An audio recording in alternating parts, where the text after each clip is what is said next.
Сәлем достар, қалайсыздар? Мен өзімше блогты түсіріп бастап едім. Мен желание болмай қалды, түсірмей қалдым.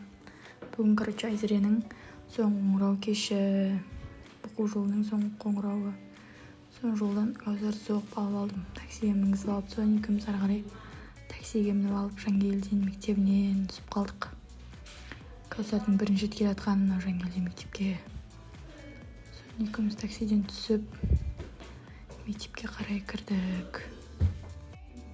Мынау мектептің ауласы. Айзерен оқитын мектебі Әліби Жангелдин атындағы жалпы орта білім беретін мектеп.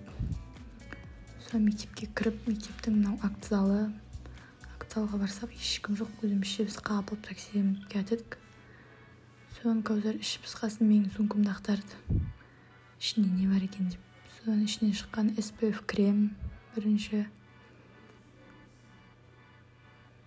Очкиім, одан кейін іші клей косметика мен ручка болды. Мынау қолға жағатын крем. Ручка. Мынау қызыл пасты, қызыл ручка. Одан кейін тағы бір ручка. Одан кейін қаспайтын карандаш. Ертеңгісін асығыс болып бүкіл косметикамды әйтеуір қабылдап салып алдым, ішінен жұмысқа барғасын бояуға. Мына помада вообще ауызы ашық жүр. Құдай білсін сумканың іші не болып отқан. Одан кейін зарядкам, как всегда, сумкамда жүретін. Сосын шкатулка, ішіне сақина асырған, аналарым салған шкатулка. Мына тень, қаспайтын. Сол қаспайтын теннің щеткасы. Одан кейін помада.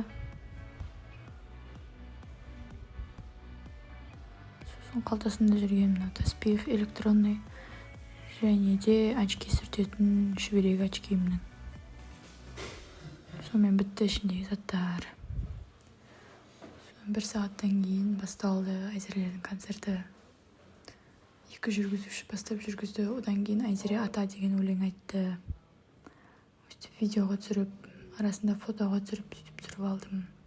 Одан кейін мектеп директоры белсенді ата-аналарды марапаттап алғыс хат берді. Қасында подарка кітабы бар. Сөйтіп мені марапаттады. Содан іш ысып кеткесін далаға суретке түсейік деп ата-аналар, балдар барлығымыз далаға шығып өстіп суретке түсіп алдық.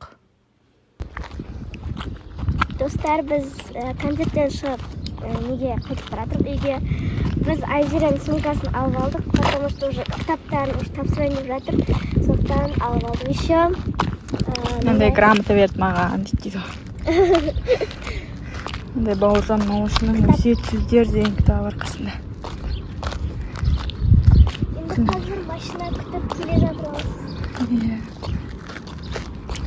Сау болыңдар, достар. Келесі видеода келесі кездескенше тіркеліп, лайк басып, комментарий жазып кетуді ұмытпаңдар.